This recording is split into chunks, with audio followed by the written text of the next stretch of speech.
सासू माँ बदल गई। कहानी उस घर की है जहाँ बहू और बेटी को एक माना जाता था, लेकिन फिर अरे शिखा बेटा, तू रसोई में क्यों घुसी रहती है? जा, रोटी मैं बना लूंगी। नहीं नहीं माँ जी, आप बैठिए, बस सारा खाना बन ही गया है। श्वेता को बोल देती हूँ, वो खाना लगा देगी सबका। सॉरी भाभी, मेरे पास वक्त नहीं है। माँ, मुझे पैसे देना, पार्लर जाना है। हाँ हाँ चली जाना, भाभी को भी ले जाना। वो भी जाने को बोल रही थी पार्लर, पर पहले ना मदद कर दे उसके खाना लगाने में। देख माँ, वो बहू है, उसे बहू रहने देना, इतना सर पर मत चढ़ा भाभी को। श्वेता, ज्यादा मत बोला कर। बहू और बेटी में कोई फर्क नहीं होता है। जा जाकर काम कर। ननद को माँ का भाभी से इस तरह प्यार करना बिल्कुल अच्छा नहीं लगता। वो बार बार किसी न किसी तरह माँ को भाभी के खिलाफ भड़काती रहती, लेकिन कोई फायदा ना होता। एक रोज, अरे बेटे किशन, जा बहू को कहीं घुमा कर ला, सारा दिन घर में काम करती रहती है। हाँ हाँ माँ, हम लोग जा रहे हैं ना गोवा। अच्छा जी, भाभी ने तो हमें बताया भी नहीं। वैसे तो सारी पंचायत करती है, ये गोवा वाली बात क्यों छुपा गई हमसे? अरे क्योंकि उसे खुद नहीं पता था बहन। मुझे टिकट सस्ती मिल रही थी तो मैंने बुक कर दिया। हाँ शिखा, पैकिंग कर ले, संडे हम जा रहे हैं गोवा। दोपहर में शिखा पैकिंग कर रही थी कि सास आ जाती है। ये क्या बहू, साड़ियाँ? अरे गोवा जा रही है घूमने या फिर शादी में मायके हैं? माँ जी, ऐसा कुछ है ही नहीं, समझ में नहीं आ रहा क्या रखूं कपड़े में। अरे तेरी और श्वेता की साइज तो एक ही है, उसके कुछ मॉडर्न कपड़े ले ले, आकर लौटा देना। हाँ माँ जी, ये ठीक रहेगा। शिखा श्वेता के पास जाती है और उससे कपड़े मांगती है। ना जी ना, मैं अपने कपड़े ना दूं, वैसे भी फैल जाएंगे मेरे कपड़े, बहुत महंगे वाले हैं। शिखा मुंह लटकाकर कमरे में आ जाती है तो सास कहती है, चल तैयार हो जा, तुझे मैं शॉपिंग करा कर लाती हूँ गोवा की। बस फिर क्या था, सास बहू निकल जाते हैं मार्केट और एक से बढ़कर एक ड्रेस खरीद कर घर आते हैं। पहले बता देती कि नए कपड़े दिलाने वाली है भाभी को, तो मैं अपने ही दे देती ना भाभी को, मुझे दिला देती नए कपड़े। देख श्वेता, परिवार का मतलब सबके साथ रहना होता है, ना कि सिर्फ अपना सोचना। वैसे भी तुझे अच्छे संस्कार सीखने चाहिए। और रही बात कपड़ों की, तो शिखा, आज से घर पर भी तू मॉडर्न कपड़े ही पहनेगी। कोई जरूरत नहीं है ये साड़ी वाड़ी लपेटने की। अब क्या था, घर पर श्वेता और शिखा एक जैसे रहते। एक बार पड़ोसन आती है। अरे बेटा, अपनी माँ को तो बुलाना जरा, बात करनी है। शिखा सास को बताती है और रसोई में चली जाती है। ये आपकी बेटी बहुत बड़ी हो गई है, इसके लिए एक रिश्ता है, कहो तो बता दूं। ये बेटी नहीं बहू है, घर में सब एक जैसा ही रहता है। वैसे मेरी बेटी भी बड़ी हो गई है, कोई रिश्ता हो तो जरूर बताना।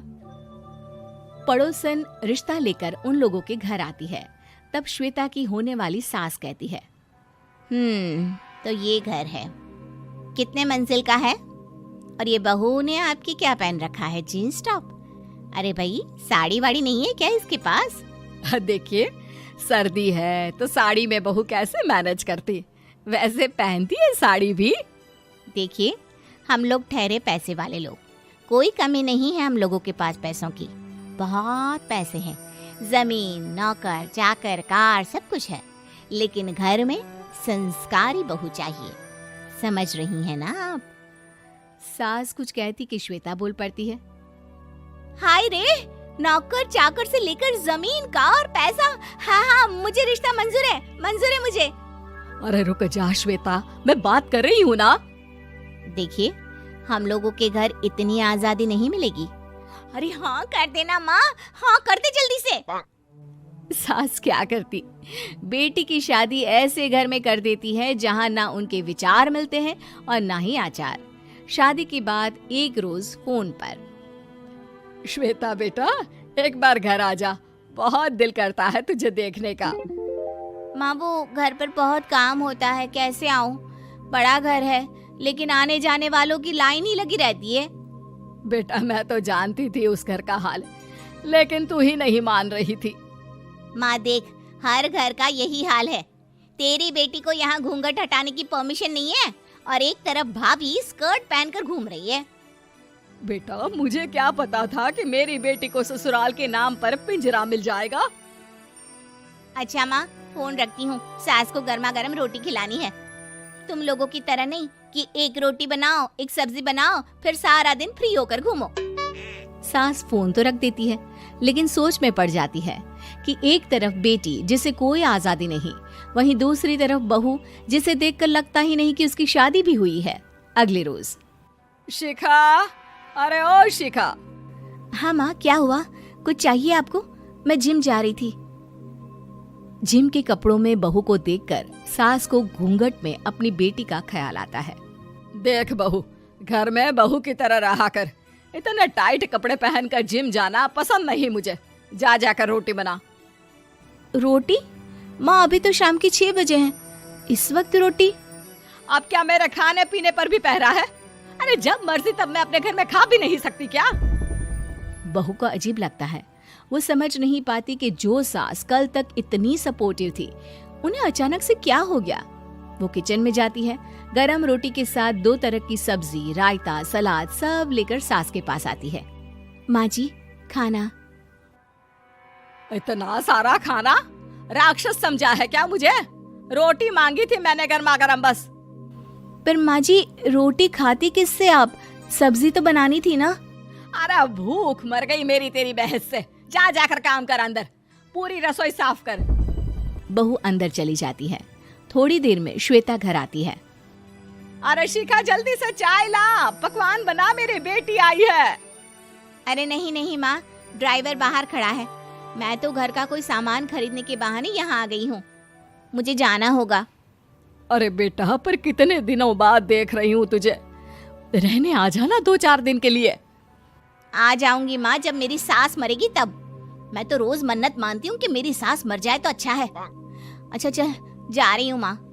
हे भगवान, कैसे कैसे दिन देखने पड़ रहे हैं मेरी बेटी को।